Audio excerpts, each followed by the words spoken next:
Hello students, welcome to my YouTube channel chemistry and biology lovers. और आज के इस लेक्चर में मैं लेके आ रहा हूँ आपके लिए क्लास 10th का carbon and its compound chapter के इम्पोर्टेंट क्वेश्चंस, क्योंकि आपका एग्ज़ाम आने वाला है। सैटरडे को आपका एग्ज़ाम है। आज आप इन क्वेश्चंस को पढ़ लीजिए और इसके रिलेटेड कोई भी क्वेश्चन होंगे तो आप उनको आराम से सॉल्व कर सकते हो। मेरी बेस्ट विशेज़ आप लोगों के साथ हैं। आपका एग्ज़ाम बहुत अच्छा जाएगा और डरने की कोई बात नहीं है। साइंस का पेपर इजी रहेगा आप लोगों के लिए, क्योंकि पूरे साल आप लोग मेहनत करते हो और इसीलिए आपका जो एग्ज़ाम है वो बहुत अच्छा जाएगा। सो कार्बन्स कंपाउंड्स के कुछ इंपॉर्टेंट क्वेश्चन जो हैं वो मैं आप लोगों के साथ शेयर करूंगा। लेकिन उससे पहले मैं एक बात बताऊं आपको कि आपके जो 4 चैप्टर्स केमिस्ट्री में आपको आने वाले हैं उसमें सबसे ज़्यादा जो वेटेज रहेगी वो कार्बनेट्स कंपाउंड चैप्टर की ही रहने वाली है। ठीक है, तो स्टार्ट करते हैं कार्बनेट्स कंपाउंड चैप्टर। मैं इसके कुछ इंपॉर्टेंट क्वेश्चंस आप लोगों के साथ डिस्कस करने जा रहा हूँ। देखिए, कुछ क्वेश्चंस मैं यहाँ लिखूंगा और वही क्वेश्चंस आपको बोर्ड में दिखेंगे। टॉपिक लिख रहा हूं मैं। सबसे पहले बच्चे आपको पूछा जाएगा, इसमें ऐसा पूछा जा सकता है कार्बोक्सिलिक एसिड्स के बारे में।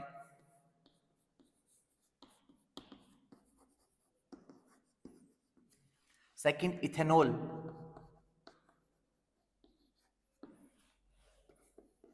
थर्ड,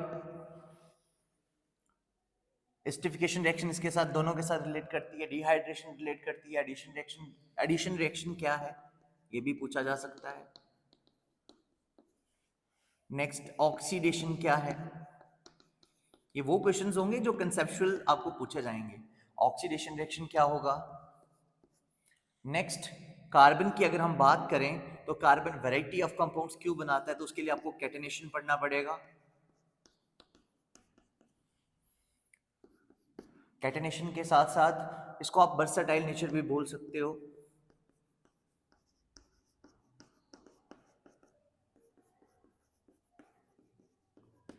तो इसको आप वर्सेटाइल नेचर भी बोल सकते हो। ये कुछ टॉपिक्स हैं, carbon, carboxylic acid, ethanol, addition, oxidation, catenation, versatile nature और इसी के साथ होमोलोगस सीरीज।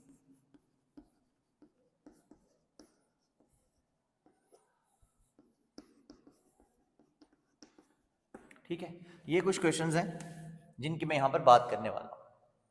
सबसे पहले मैं आपको होमोलोगस सीरीज के बारे में बताऊंगा, लास्ट से हम लोग स्टार्ट करेंगे। होमोलोगस सीरीज क्या होती है बच्चे?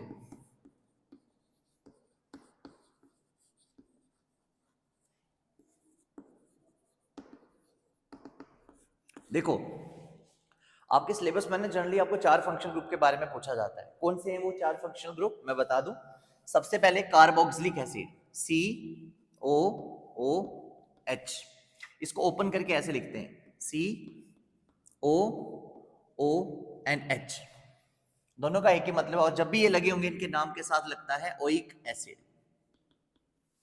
ठीक है, इनकी जगह पे ओइक एसिड वर्ड का यूज किया जाता है। सेकंड है आपका aldehyde, C double bond O single bond H। इसको बोलते हैं हम लोग एल्डिहाइड और इसके लिए वर्ड यूज होता है अल। नेक्स्ट आपका आता है ketone, C double bond O। तो इसके कीटोन है, इसके लिए वर्ड यूज होगा ओन। और उसके लिए लास्ट में अल्कोहल OH और इसके लिए वर्ड यूज होता है ओल। बच्चे मैं आपको एक बात बता दूं, देखो ये जो दिख रही है ना आपको बॉन्ड, ये मैंने इसलिए बनाई है ताकि आपको क्लियर हो सके कि ये ग्रुप लगता कहां पे है। COOH ग्रुप, CHO ग्रुप, ये दोनों ग्रुप, जैसे मैं कार्बन की अगर चेन बनाऊं और बच्चे मैं आपको बोलूं COH ग्रुप लगाओ, तो बच्चे आपने यहां पर एक चीज नोटिस करी, इसमें सिर्फ एक साइड बॉन्ड खाली है, तो मतलब ये हमेशा टर्मिनल पे लगता है, यहां तो इधर और यहां तो इधर, बीच में नहीं लग सकता। तो ये COOH ग्रुप एक टर्मिनल फंक्शनल ग्रुप है। तो ये वाला या तो यहां लगेगा या तो यहां लगेगा, बीच में कभी भी नहीं लगेगा। ये याद रहेगा, ये टर्मिनल फंक्शनल ग्रुप है, ये हमेशा टर्मिनल्स पे ही लगेगा। उसी तरह से ये भी टर्मिनल है, क्योंकि इसका भी एक ही हाथ ऐसे है, तो मैं एक ही साइड चेन बन सकती है, दो साइड चेन नहीं बन सकती। हाँ, अगर मैं ऐसे खड़ा हो जाऊं तो मेरी दोनों साइड चेन बन सकती है। ऐसा भी आपको एक फंक्शन ग्रुप यहाँ पे दिख रहा होगा, ये देखो कीटोन ग्रुप है ये। तो इसमें क्या होगा, जब भी कीटोन ग्रुप लगेगा, मैक्सिमम बच्चे कहां कंफ्यूज हो जाते हैं मैं बताता हूं। देखो CO O, इधर H है और एक कंपाउंड है। अब कोई पूछे यहाँ पे फंक्शनल ग्रुप कौन सा है, तो बच्चे बोल देते हैं सर यहाँ पे ओन ग्रुप लगा है, C डबल बॉन्ड O। नहीं बच्चे, आपको क्या करना है, जब भी आपको C double bond O group दिखेगा तो आपने पहले ये चेक करना है कि C डबल बॉन्ड O के दोनों तरफ क्या कार्बन है। अगर यहाँ भी कार्बन होगा, यहाँ भी कार्बन होगा तो ही ये कीटोन है, अदरवाइज ये एक ही फंक्शन ग्रुप है CHO।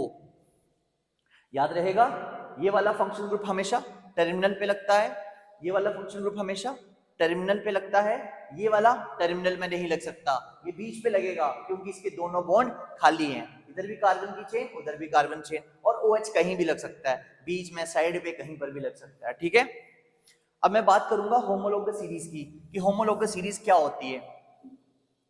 सो बच्चे, होमोलोगस सीरीज एक ऐसी सीरीज है जिसमें डिफरेंट मॉलिक्यूल्स होते हैं, फंक्शनल ग्रुप सब में सेम होता है, यानी अगर COH है तो COH ही रहेगा, CHO है तो CHO ही रहेगा, CO है तो CO ही रहेगा, OH है तो OH ही रहेगा, फंक्शनल ग्रुप सेम रहता है।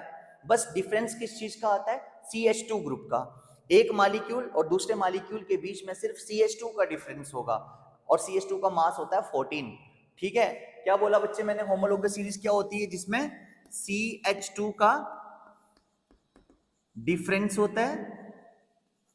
ठीक है, CH2 का डिफरेंस होता है और CH2 का मास कितना है, 14 एटॉमिक मास यूनिट। तो 14 एटॉमिक मास का डिफरेंस रहता है और CH2 का डिफरेंस रहता है। और दूसरी बात, ये जो होमोलोगस सीरीज होती हैं इन सब की केमिकल प्रॉपर्टीज सेम होती हैं। केमिकल प्रॉपर्टीज जो हैं वो सेम होती हैं। होमोलोगस सीरीज एक पर्टिकुलर कोई फैमिली, लाइक आपको 4 मेंबर्स कार्बोक्सिलिक एसिड के दे दिए, तो उन चारों मेंबर्स में सिर्फ CH2 का डिफरेंस होगा नेक्स्ट मेंबर में, उन सभी की केमिकल प्रॉपर्टी सेम होंगी लेकिन उनकी फिजिकल प्रॉपर्टीज डिफरेंट होंगी। क्यों? फिजिकल प्रॉपर्टी क्या होती है, मास। तो हर बार CH2 ऐड हो गया, CH2 ऐड हो गया तो मतलब 14 मास बढ़ गया हर बार। ठीक है, तो केमिकल प्रॉपर्टीज क्या रहती हैं, सेम रहती हैं, लेकिन जो फिजिकल प्रॉपर्टीज हैं वो वेरी करती हैं, फिजिकल प्रॉपर्टीज चेंज हो जाती हैं बच्चे।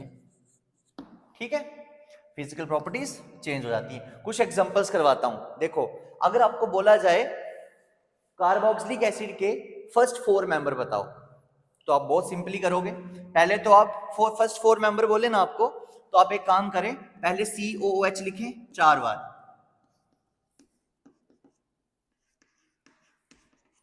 लिख दिए। अब देखो इसके फंक्शन ग्रुप में खुद भी एक कार्बन है, तो जब भी फंक्शन ग्रुप में खुद भी एक कार्बन होगा तो उसका कार्बन खुद भी चेन में काउंट होगा।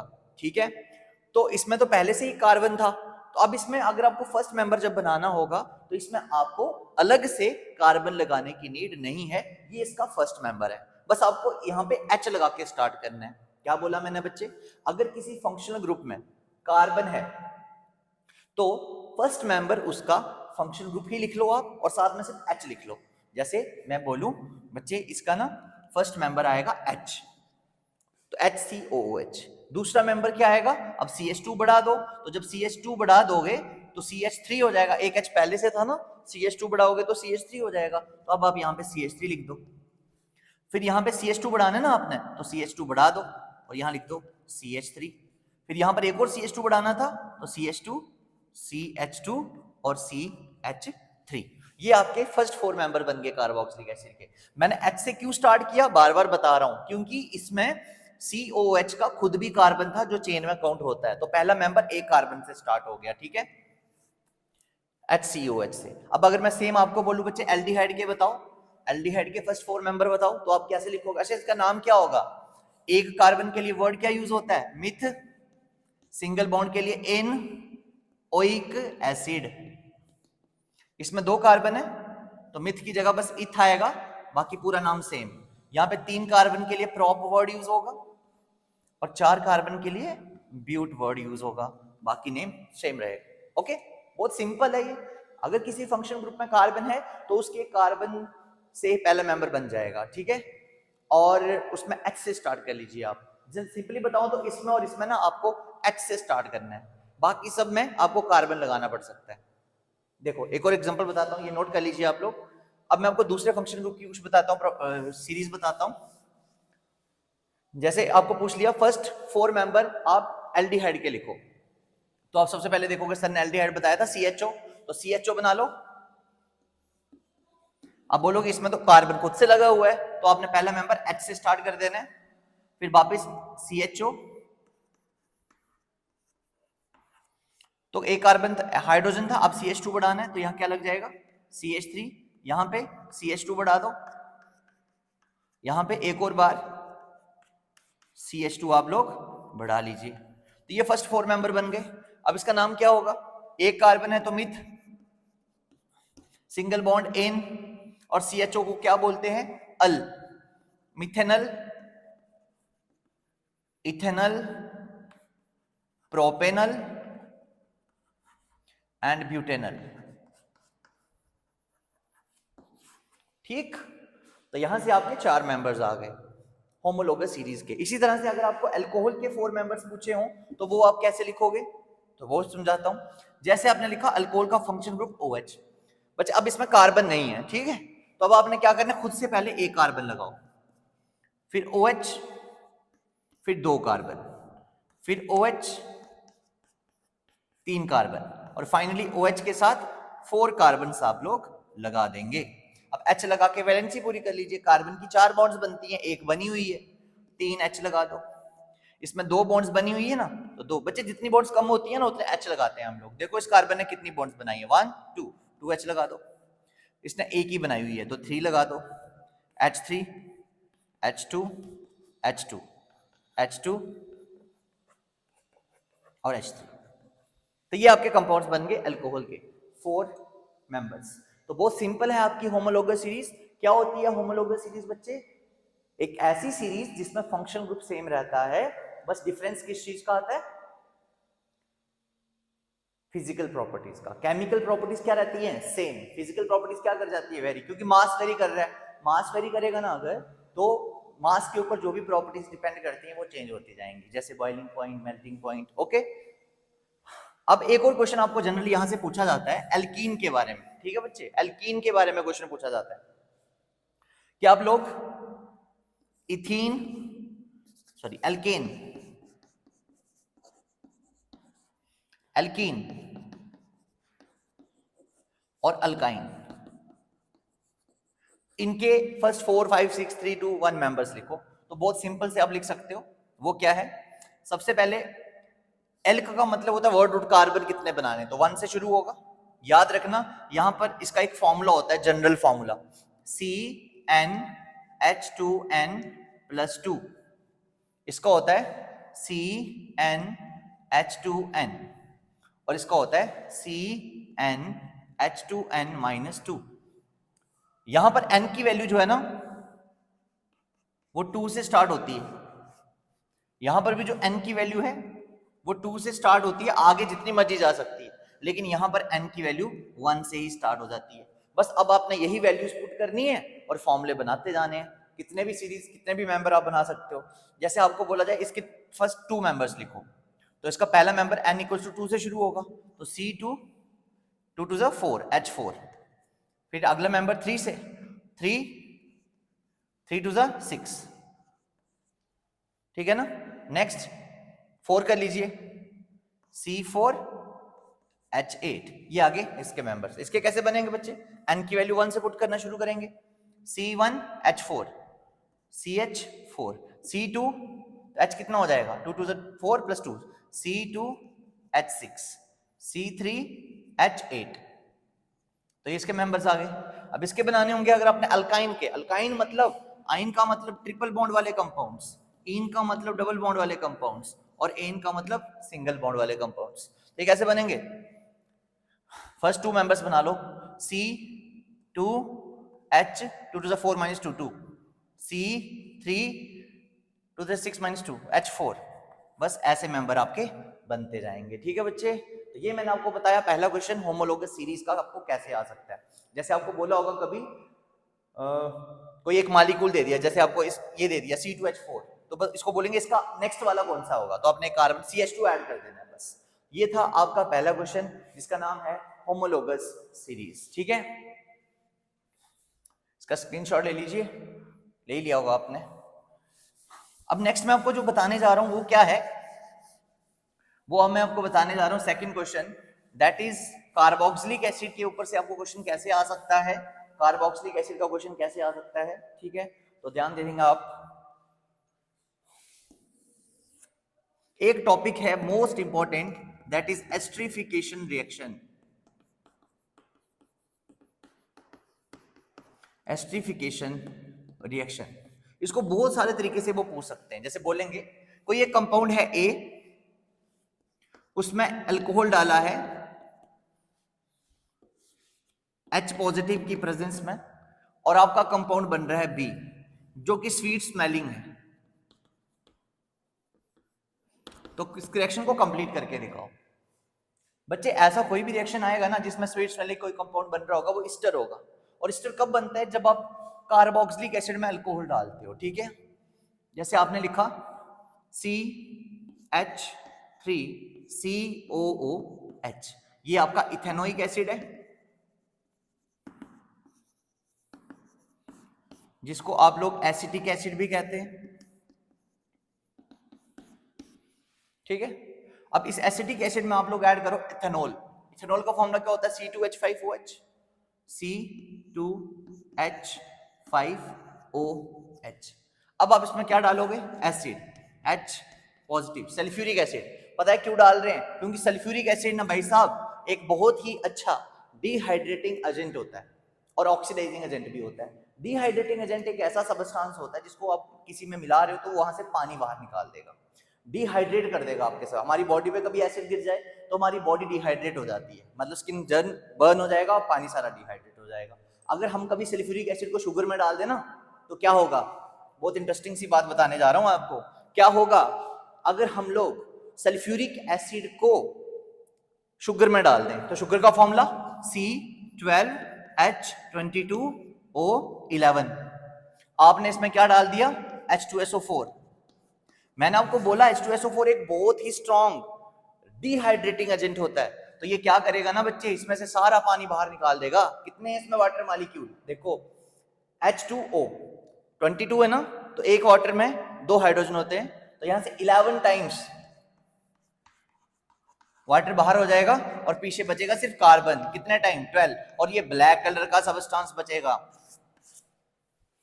ये बहुत इंटरेस्टिंग चीज है कि आपका सल्फ्यूरिक एसिड एक डिहाइड्रेटिंग एजेंट है, शुगर में डाल दिया, शुगर काली हो गई। क्यों हो गई? क्योंकि उसका सारा पानी बाहर निकल गया। सल्फ्यूरिक एसिड एक डिहाइड्रेटिंग एजेंट है, तो इसीलिए हम लोग इस रिएक्शन में सल्फ्यूरिक एसिड का यूज कर रहे थे। ठीक है, तो वहां से वाटर बाहर निकाल देगा। वो कैसे निकलेगा बाहर बच्चे? यहां से OH निकल गया और यहां से H निकल गया, H2O माइनस क्या हो गया? H2O बचा क्या? जोड़कर लिख लीजिए, CH3 COO और यहां C2H5, H5C2 नहीं लिखना, C2H5 लिख देना, C2H5। ये आपका कंपाउंड बन गया। इसी को ईस्टर कहते हैं। ईस्टर क्या होता है ना बच्चे? R का मतलब कार्बन की चेन, फिर C, फिर O, फिर O और फिर से कार्बन की chain, RCOOR। R means carbon की चेन, R मींस कार्बन की चेन। तो देखो कार्बन, R, COO और फिर से कार्बन, तो ये आपका ईस्टर बन चुका है। अब ईस्टर का नाम क्या है इसका? C2H5 को ना बेटू इथाइल बोलते हैं और CH3COO को एसीटेट बोलते हैं, तो इसका नाम हो गया इथाइल एसीटेट, और दैट इज योर ईस्टर। तो उम्मीद करता हूं आपको ये रिएक्शन समझ में आया होगा। This reaction is known as esterification reaction, और ये जो कंपाउंड बना है ये स्वीट स्मेलिंग सब्सटेंस बन गया आपका। ठीक है, ये इथेनोइक एसिड था, ये इथेनॉल था। क्लियर? अब क्या होगा अगर मैं इस रिएक्शन को रिवर्स करवाना चाहूं?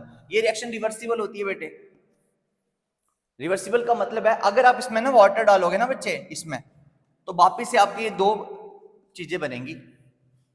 ठीक है, आपको ऐसा भी पूछ सकते हैं कि एक स्वीट स्मेलिंग सब्सटेंस है, उसमें उन्होंने क्या कर दिया? वाटर डाल दिया। बताओ अब क्या होगा? तो आप बोलोगे अब ये वापस इथेनॉल और एसिटिक एसिड में कन्वर्ट हो जाएगा। ठीक है बच्चे, तो यानी यहां पर बन जाएगा आपका, जब इसमें वाटर ऐड करोगे तो वापिस से ये 2 कंपाउंड बन जाएंगे। वापिस से वाटर को ना कभी भी रिएक्शन में ना HOH लिखना आप, तो होगा पता है क्या, C2H5 के साथ OH चला जाएगा, तो C2H5OH बन गया, और फिर यहाँ क्या बचा, सिर्फ OH तो गया, यहाँ से पीछे क्या बचा, सिर्फ H, तो H लग जाएगा CH3COOH के साथ। तो ये रिएक्शन रिवर्स भी हो जाता है। नोट करिए इसको फटाफट से, मैं अगली रिएक्शन बताता हूँ आपको। नेक्स्ट मैं आपको बताने वाला हूं बच्चे इथेनॉल की 1-2 रिएक्शन, वो भी आपको पूछी जाती है और बहुत ही इंपॉर्टेंट है। ठीक है, देखो हमने लिया इथेनॉल, इथेनॉल का फॉर्मूला क्या होता है, C2H5OH, तो देखो C2H5 तो C2 हो गई है, H5 यानी 1 2 3 4 एंड 5, C2H5 और आगे लगा है OH। क्या होगा अगर आप इस इथेनॉल में एसिड डाल दो H2SO4, अभी बताया था मैंने आपको क्या करता है, जल्दी बोलो कमेंट सेक्शन में बताओ क्या होता है। जब हम लोग H2SO4 डालते हैं तो क्या होता है, वो एक डिहाइड्रेटिंग एजेंट है, वाटर को रिमूव करवा देगा। कैसे यहां से वाटर रिमूव होगा वो आपने ध्यान से देखना है। यहां से ना बच्चे OH निकल जाएगा बॉन्ड के साथ, और ये वाली जो बॉन्ड दिख रही है ना आपको, ये वाली बॉन्ड यहां से इधर शिफ्ट हो जाएगी, और यहां से ना H निकल जाएगा। ये पूरा एरो देख लीजिए कैसे लगाया मैंने, ये पूरा बॉन्ड यहां से गया, तो यहाँ पे CH 2H बच गए, और ये वाली बॉन्ड इधर शिफ्ट हो गई। पहले मैं आपको स्टेप वाइज दिखाता हूं क्या हुआ। वाटर निकला यहां से और बना क्या, C, पहले यहां से OH को निकाल दिया बॉन्ड के साथ, तो बचा क्या, CH H C H H H। अब इस कार्बन की तो 4 बॉन्ड्स बन चुकी हैं, 1 2 3 4, लेकिन इसकी तो 3 रह गई ना, इसकी 4 कैसे होंगी, जब ये वाला बॉन्ड यहां से इधर शिफ्ट हो जाएगा। तो जब ये बॉन्ड इधर शिफ्ट हो जाएगा तो यहां कौन सा बॉन्ड बन जाएगा, डबल, और यहां से H निकल जाएगा बाहर। पहले OH निकला था, अब H निकला, तो HOH क्या बन गया, वाटर, यानी ये आपका कंपाउंड बन गया C2H2। इसको मैं सिमेट्री के लिए बना के लिख देता हूं, आप इसको आप और करके ऐसे भी लिख सकते हैं, CH2 double bond CH2, this is known as ethene. ठीक है, so this is the dehydration of alcohol. आपको बोलेंगे एक कोई कंपाउंड है, अल्कोहल है, कोई भी अल्कोहल है, तो याद रखना जब भी आपको 10th क्लास में कोई बोलेंगे ना कोई भी अल्कोहल है, तो समझ लीजिए वो इथेनॉल ही है। ठीक है, उस इथेनॉल में एसिड डाल दिया तो बताओ क्या होगा, तो बोलोगे वही होगा जो पानी निकलने के बाद होगा, वाटर निकल गया, एल्कीन बन गया। ठीक है, तो ये रिएक्शन डिहाइड्रेशन कहलाती है, डिहाइड्रेशन ऑफ अल्कोहल। अब अल्कोहल की एक और रिएक्शन मैं आपको बताने वाली, ये भी बहुत इंपॉर्टेंट है, नोट कर लीजिए। नेक्स्ट है, अगर हम लोग इथेनॉल ले लें CH3 CH2OH, CH2OH, ये अल्कोहल है ना इथेनॉल। बच्चे अगर आप इसमें कोई एक ऑक्सीडाइजिंग एजेंट मिला लो,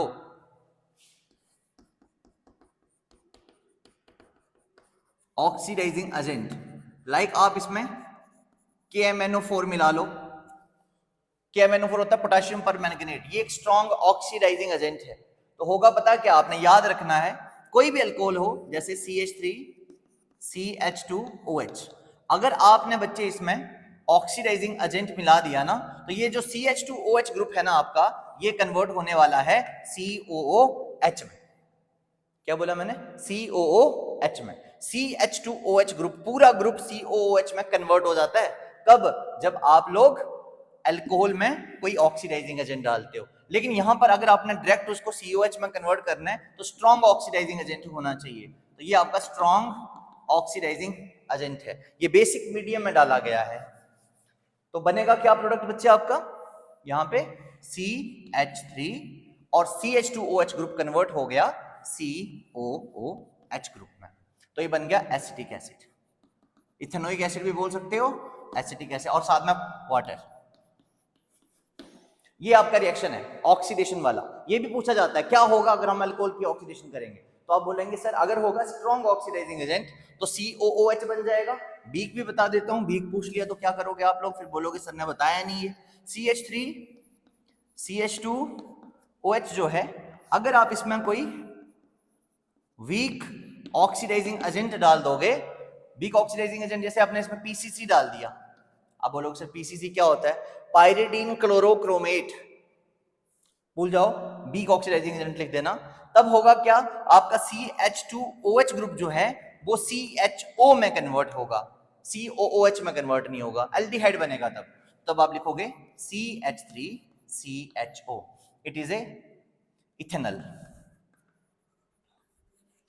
तो this is the oxidation of alcohol. Note कर लीजिए, अगर स्ट्रॉन्ग ऑक्सीडाइजिंग एजेंट कभी भी डालेंगे अल्कोहल में तो कार्बोक्सिलिक एसिड बनेगा, और अगर वीक ऑक्सीडाइजिंग एजेंट डालेंगे लाइक पीसीसी पायरिडीन क्लोरोक्रोमेट तो ये एल्डिहाइड में कन्वर्ट हो जाएगा। ठीक है, तो यहां पर मैंने आपको ऑक्सीडेशन भी करवा दिया, ये क्या था, होमोलोगस सीरीज भी कर ली, इथेनॉल की प्रॉपर्टी, कार्बोक्सिलिक एसिड की प्रॉपर्टीज भी बताई। अब मैं आपको एक एडिशन रिएक्शन बताऊंगा। कैटनेशन तो आपको पता है, चलो फिर भी थोड़ा आइडिया दे दूंगा मैं कैटनेशन का भी, देखते हैं क्या है। मैं आपको वो क्वेश्चंस बता रहा हूं जो कंसेप्ट बेस्ड आ सकते हैं आपको। ठीक है, नेक्स्ट है आपका एडिशन क्या होता है। बच्चे एडिशन का मतलब क्या होगा? ऐड होना, यही मतलब होगा। ठीक है ना, अगर कभी भी आपके पास कार्बन और कार्बन के बीच में डबल बॉन्ड होगी तो आप इसमें कुछ ऐड कर सकते हो। ठीक है, क्योंकि डबल सिंगल में कन्वर्ट हो सकता है तो कुछ ऐड हो सकता है। तो यहां पे मैं H2 लगा दूं और यहां पे मैं H2 लगा दूं। दिस इज इथीन, दो कार्बन है, इथ डबल बॉन्ड है तो इन, इथीन। तो आप इसमें ना हाइड्रोजन ऐड कर सकते हो H2, तो एक H इधर एक H इधर लग जाएगा, बनेगा क्या प्रोडक्ट आपका? CH3 सिंगल बॉन्ड CH3, एक H इधर एक H, डबल का कौन सा बॉन्ड बन गया? सिंगल। और ये रिएक्शन किसी कैटलिस्ट की प्रेजेंस में होगी, लाइक निकल, प्लेटिनम, पैलेडियम। निकल ले लीजिए, टेम्परेचर रख दो 523 टू 573 केल्विन का, इतना टेम्परेचर, तो ये आपका इथेन बन गया। लेकिन एक बात और याद रखनी है आपने, वो क्या, कि एडिशन हमेशा तब होगी जब आपके रिएक्टेंट में डबल या ट्रिपल बॉन्ड होगा। ठीक है, जैसे एक एग्जांपल देता हूं बच्चे, मैंने अब कार्बन और कार्बन के बीच में ट्रिपल बॉन्ड ले लिया, तो इसकी 3 बॉन्ड्स बनी, एक H लगेगा। अब इसमें मैंने पहले एक H2 ऐड किया, कंडीशन से ही वाली जो ऊपर लिखी है ना, ये कंडीशन यहाँ पे, तो एक H इधर एक H इधर ऐड हो जाएगा, बनेगा क्या? CH2 double bond CH2, ethene. अब इसमें वापस एक और बार H2 डाल दो, तो अब वापस क्या बन जाएगा? CH3 single bond CH3, it is ethane. बच्चे एक बात याद रखना, इसमें डबल बॉन्ड थी ना, अगर मॉलिक्यूल में डबल ट्रिपल बॉन्ड हो तो वो अनसैचुरेटेड हाइड्रोकार्बन होता है, अनसैचुरेटेड। और इसमें डबल बॉन्ड नहीं है, सिंगल है सिर्फ, तो ये सैचुरेटेड है, सैचुरेटेड हाइड्रोकार्बन। हमारी बॉडी के लिए ये वाले इतने अच्छे नहीं होते, ये सही होते हैं, अनसैचुरेटेड हाइड्रोकार्बन हमारे लिए ठीक होते हैं, ये वाले इतने हेल्दी नहीं होते हमारे लिए। ये आपके पास क्या है? ये आपके पास वेजिटेबल ऑयल है, और ये आपके पास डालडा घी है। इसको हाइड्रोजनेशन रिएक्शन के नाम से भी जाना जाता है, हाइड्रोजनेशन यानी हाइड्रोजन का ऐड होना, हाइड्रोजनेशन। क्लियर हो गया? अब मैं आपको ना इधर से एक कंसेप्चुअल क्वेश्चन बताता हूं कि यहां से एक कंसेप्ट वाला क्वेश्चन कैसे आएगा, घुमा फिरा के। आप इसका स्क्रीनशॉट ले लो। अब मैं आपको एक कंसेप्ट वाला क्वेश्चन बताता हूं, ध्यान से देखना। आपको बोला एक कोई कंपाउंड है A, उसमें डाल दिया एसिड H पॉजिटिव, उसने बनाया B में जब H2 ऐड करा तो उसने बनाया C। अब आपको बताना है A आपका अल्कोहल है, इतना हिंट दिया है, तो अब आप इस रिएक्शन को कंप्लीट करना है। तो आप बोलोगे सर A अल्कोहल है, तो आपने बोला था कि अल्कोहल जब भी बोलते हैं तो इथेनॉल ही होता है, चलो इथेनॉल बना लेते हैं, CH3 CH2 और OH हो गया। अच्छा क्या डाला इसमें? एसिड। अरे ये तो वही बात हो गई कि एसिड डालने से सर ने बोला था शुगर का पानी सारा निकल जाता है, तो अल्कोहल है, अल्कोहल तो निकल जाएगा, तो इधर से वाटर निकल जाएगा, OH गया, H गया, ये बॉन्ड इधर शिफ्ट हो गया, बना क्या? CH2 double bond CH2, ethene. Ethene बन गया। अरे ये तो बहुत सिंपल है, इसमें क्या डाल दिया, H2, ये तो एडिशन भी हो गई साथ में, तो एक H इधर एक H इधर लग गया, बन गया CH3 सिंगल बॉन्ड CH3। लो जी आपका रिएक्शन कंप्लीट हो गया। ऐसा ही रिएक्शन ना वो 5 मार्क्स में पूछ लेते हैं, लेकिन अगर आपका कंसेप्ट बिल्कुल क्लियर होगा आपको कहीं दिक्कत नहीं आएगी। ओके, तो ये मैंने आपको एडिशन रिएक्शन भी करवा दिया। अब मैं थोड़ा सा आइडिया आपको देने वाला हूं वर्सेटाइल नेचर ऑफ कार्बन और कैटनेशन पे। वर्सेटाइल नेचर ऑफ कार्बन और कैटनेशन दोनों सेम ही चीजें। कार्बन वैरायटी ऑफ कंपाउंड्स क्यों बनाता है बच्चे, देखो कार्बन जो ग्रुप 14 का एलिमेंट है, ठीक है, और इसके बैलेंस शेल में 4 इलेक्ट्रॉन्स होते हैं, और ये अपनी रो का सबसे पहला मेंबर है। कहे शिवजी सुनो पार्वती, यही है ना आपके एलिमेंट्स ग्रुप नंबर 14 के, तो ये पहला एलिमेंट है बच्चे। जो किसी भी ग्रुप का ना पहला एलिमेंट होता है ना, उसके नखरे ही अलग होते हैं। क्या बोल रहा हूं मैं, किसी भी ग्रुप का जो पहला एलिमेंट होता है उसके नखरे अलग होते हैं सबसे। कार्बन के भी नखरे अलग ही हैं, means down the group size बढ़ता है। बच्चे आपको पता है जैसे मैंने अभी बोला ना कि जो ये कार्बन है ना इसका साइज सबसे छोटा होता है। मेरी बात एक याद रखना, किसी भी ग्रुप का फर्स्ट एलिमेंट जो होता है उसके नखरे अलग होते हैं। बार बार बोल रहा हूं, क्यों, क्योंकि उसकी प्रॉपर्टी सबसे अलग होती हैं। पहला एलिमेंट सबसे छोटा होता है, ठीक है ना, सबसे छोटा, उसका साइज सबसे स्मॉल होता है क्योंकि उसमें शेल सबसे कम होते हैं। छोटा साइज होने की वजह से पता क्या होगा, उसके बीच में जो न्यूक्लियस है ना उसकी इलेक्ट्रॉन्स को खींचने की पावर बड़ी ज्यादा होगी। साइज छोटा है ना उसका, तो इलेक्ट्रॉन को वो बाहर से जल्दी से खींच सकता है। डाउन द ग्रुप जाने पे ना बच्चे साइज बढ़ जाता है। जैसे लेड है ना, इसका साइज बहुत बड़ा होगा, इसका न्यूक्लियस यहाँ पे है, इलेक्ट्रॉन बाहर है, इसको खींचेगा, इतनी पावर से नहीं खींचेगा। जितनी स्ट्रॉन्ग बॉन्ड ये बना सकता है उतनी वो नहीं बना सकता क्योंकि इसका साइज बहुत स्मॉल है, इसके न्यूक्लियस की पावर बड़ी ज्यादा है। यही रीजन है कि कार्बन वैरायटी ऑफ कंपाउंड्स बनाता है क्योंकि उसकी बॉन्ड बनाने की पावर बड़ी ज्यादा है। स्मॉल साइज है, इलेक्ट्रॉन को खींचने की पावर बहुत ज्यादा है, इलेक्ट्रॉन एफिनिटी कहते हैं इसको। समझ में आ रही है बात? इसी वजह से बहुत सारे कार्बन आपस में लिंक भी हो जाते हैं, कैटनेशन बन शो, उसी को बोलते हैं कैटनेशन, कि जब सेल्फ लिंकिंग प्रॉपर्टी।